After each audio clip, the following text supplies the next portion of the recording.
किसी का भी हौसला कमजोर मत करियो। ये देखो लाठीचार्ज करके सर फोड़ दिया।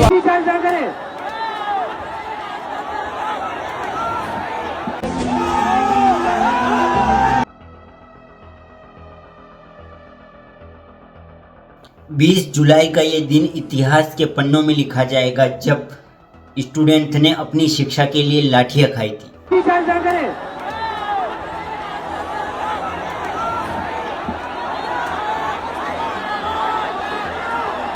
लाठी चार्ज आ रहे, क्या कर रहे हो आप? क्या कर रहे हो? क्या कर रहे हो? क्या कर रहे हो? क्या कर रहे हो? भारतीय संविधान के अंदर हमें अपनी बात रखने का अधिकार है, जिसके तहत बच्चों ने अपनी बात रखी और धर्मेंद्र प्रधान के इस्तीफे की मांग की। और ये मांग उन्होंने ऐसे ही नहीं की, ये मांग उन्होंने इसलिए की क्योंकि 2 बार नीट का पेपर लीक हो चुका है और 2 बार नहीं, इससे पहले भी बहुत बार हो चुका है। उसके खातिर उन्होंने ये आंदोलन किया और आंदोलन में क्या हुआ आप देख ही सकते हैं।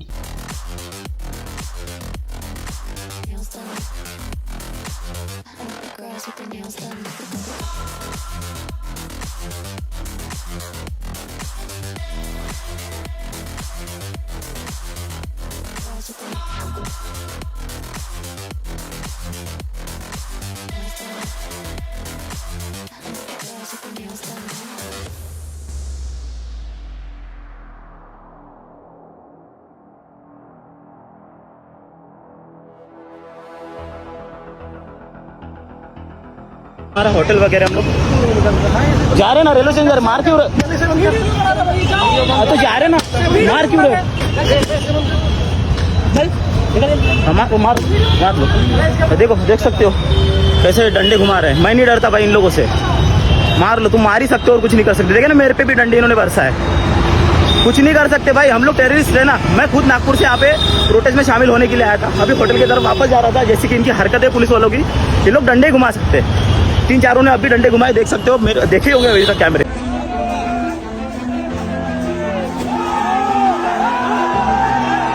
जो स्त्री आपके घर की लक्ष्मी होती है, आपकी माँ होती है, आपकी बहन होती है, उन पर उन्होंने लाठीचार्ज किया जो कि बिना वजह। और वो वहाँ क्या करने गए थे? आंदोलन करने गए थे। उन पुलिस वालों से तो उनको कुछ भी लेना देना नहीं था। क्या कहना चाहते हैं? कोई इलेक्शन नहीं, हमारी बारी आएगी ना वोट की, किसी को वोट नहीं देंगे, कोई यहाँ पे वोट के लायक नहीं है। हम पीसफुली हम कुछ नहीं कह रहे हैं, हमें पुलिस वाले बैरिकेड धक्का दे रहे हैं, यहाँ पे मारा है, कमर पे मारा है, ये कोई बात होती है? हम भी मारे इनको, हम मारेंगे, लाठी चार्ज करेंगे, ये करेंगे, बैठाएंगे, एम्बुलेंस पे जाओ, इसके लिए एम्बुलेंस पे जाओ। ये हम रेप के खिलाफ लड़ते हैं, इन लोगों ने खुद अभी लड़कियों के कपड़े फाड़े हैं। हाँ। ये लोग लड़ेंगे क्या हमारे खिलाफ? उन्होंने पकड़ा, जो क्रिमिनल थे उनको ही पकड़ते इतनी जल्दी। बस उनसे ये था कि हमको आगे जाने दो बस, लेकिन वो तो बैरिकेड से लगाकर वहाँ पर खड़े हो गए। और जितनी जनता थी ना वहाँ पर भाई साहब, उसके मतलब 70-80% पुलिस वाले थे वहाँ पर, और जनता के पास में एक के पास भी हथियार नहीं था। और पुलिस वालों के पास में देखे कितने बड़े बड़े डंडे थे।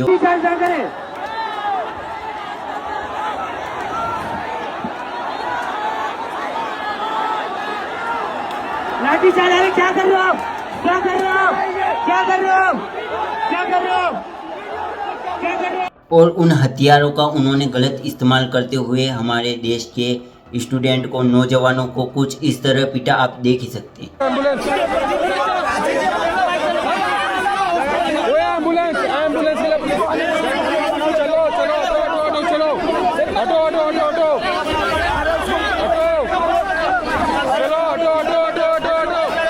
मतलब अगर हम किसी जानवर को भी पीटते हैं ना, तो उसमें भी हमको मन में दया आ जाती है कि अरे भाई यार, मतलब इतना कितना मार रहा हूँ मैं।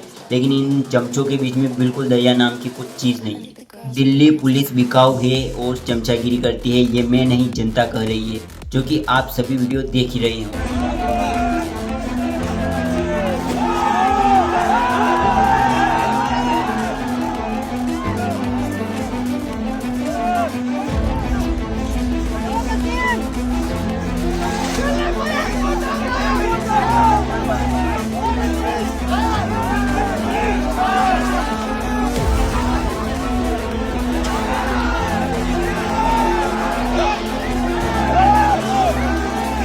यह सवाल मेरा सिर्फ धर्मेंद्र प्रधान से नहीं, उन सारे नेताओं से है जिनके बच्चे हमारे इंडिया में नहीं पढ़कर दूसरे देशों में पढ़ने जा रहे हैं। ऐसा क्यों है कि वो उनके बच्चों को दूसरे देश में पढ़ा रहे हैं? और धर्मेंद्र प्रधान जी, आपसे कहना है मेरा कि अगर आपके इतना ही अच्छा एजुकेशन सिस्टम बना रखा है तो अपने बच्चों को अपने देश में पढ़ाओ ना, दूसरे देश में क्यों भेज रहे हो?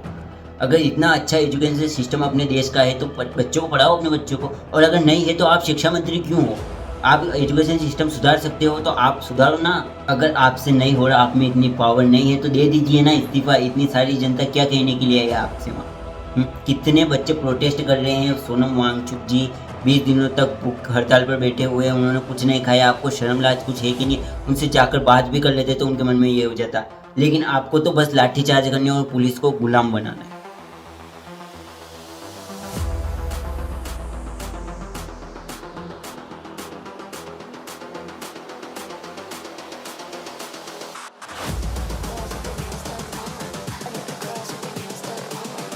ये क्लिप्स देखिए कितनी बेरहमी से मारा जा रहा है, लेकिन हमारे देश की जनता इतनी कमज़ोर नहीं है।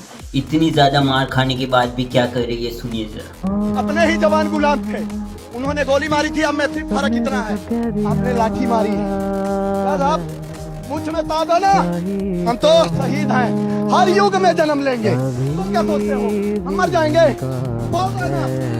गई जंतर मंतर प्रोटेस्ट में इतनी ज़्यादा पुलिस थी, इतनी ज़्यादा थी, आधी तो पुलिस भी नहीं थी। पुलिस नहीं थी उसका कारण ये है कि उनके पास में नेम प्लेट भी नहीं थी और ना ही कोई सबूत था कि वो पुलिस है या फिर कोई गुंडा है। ये नरेंद्र मोदी द्वारा भेजे गए गुंडे थे।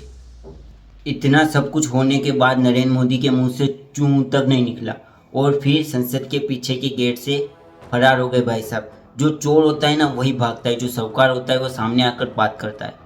लेकिन भाई साहब चोर तो सामने आए तो उसको तो डर लगता है कि भाई साहब कोई कुछ कह ना दे हैं। चोर को तो पुलिस पकड़ लेती है, लेकिन जो चोर है ना उनकी तो ऐसी दवा होगी। सीजेपी के संस्थापक श्री अभिजीत दीपके, वो अपने घर पर आराम से एसी में बैठकर आराम से सो सकता था, आराम कर सकता था, लेकिन उसको क्या है जो वो हमारे देश में आकर ऐसे आंदोलन कर रहा है? उसको क्या पड़ी है जो वो अपने देश में आकर इतने सारी पब्लिक जमा करवा कर धर्मेंद्र प्रधान का इस्तीफा मांग रहा है? उसके पास तो इतने पैसे हैं कि वो अपने बच्चों को दूसरे देश में पढ़ा सकता है, वो खुद दूसरे देश में रहता है। लेकिन भाई साहब वो अगर वहाँ से आ सकता है तो हम अपने देश, अपने राज्य से दिल्ली क्यों नहीं जा सकते? गाइस वैसे तो मैं भी नहीं गया हूँ, लेकिन अगर आप स्टूडेंट हो और आपको अनुमति है घर से और आप जाना चाहते हो तो बिल्कुल जा सकते हो। जाइए, प्रोटेस्ट कीजिए और इन लोगों के खिलाफ तगड़ी कार्रवाई कीजिए और धर्मेंद्र प्रधान के इस्तीफा की मांग कीजिए। मैं अपने घर में बैठे बैठे के इतना कह सकता हूँ कि ये आंदोलन बिल्कुल आगे तक नहीं जाता। जब अभिजीत दीपके अपने भारत आए थे और उन्होंने धर्मेंद्र प्रधान के इस्तीफा की मांग की थी, तब भी धर्मेंद्र प्रधान आकर इनसे बात कर दे तो फिर ऐसा बिल्कुल ये दिन नहीं आता कि इतने सारे स्टूडेंट आते और इतनी भड़कम मच जाती। और इन्होंने क्या किया कि नरेंद्र मोदी ने 2 या 3-4 ऐसे पत्थर से भरे हुए ट्रक लाकर वहाँ खड़े कर दिए, जो कि आप देख सकते हो ये यहाँ पे है ना, और टूटी फूटी गाड़ियाँ लाकर खड़ी कर दिए। तो पत्थर के ट्रक इसलिए खड़े किए उन्होंने ताकि उनमें से पत्थर लेकर के जनता हमला कर सके पुलिस वालों के ऊपर, ताकि उनसे कह सके कि जनता ने पुलिस को मारा है।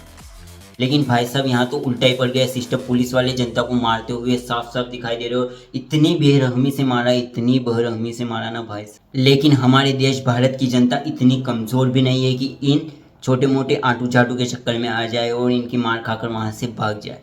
गाइस हमारे देश की जनता बहुत पावरफुल है, जो कि इनकी मार खाने के बाद भी बोल रही है कि मारो मारो, आप में जितना दम है उतना मारो, हम यहाँ से हिलने वाले तक नहीं है। और देख सकते हो ये वीडियो यहाँ पर कितने खतरनाक खड़े रहे हो। अपने ही जवान गुलाम थे, उन्होंने गोली मारी थी, अब में सिर्फ फर्क इतना है आपने लाठी मारी है। आप मुझ में तादा ना, हम तो शहीद हैं, हर युग में जन्म लेंगे।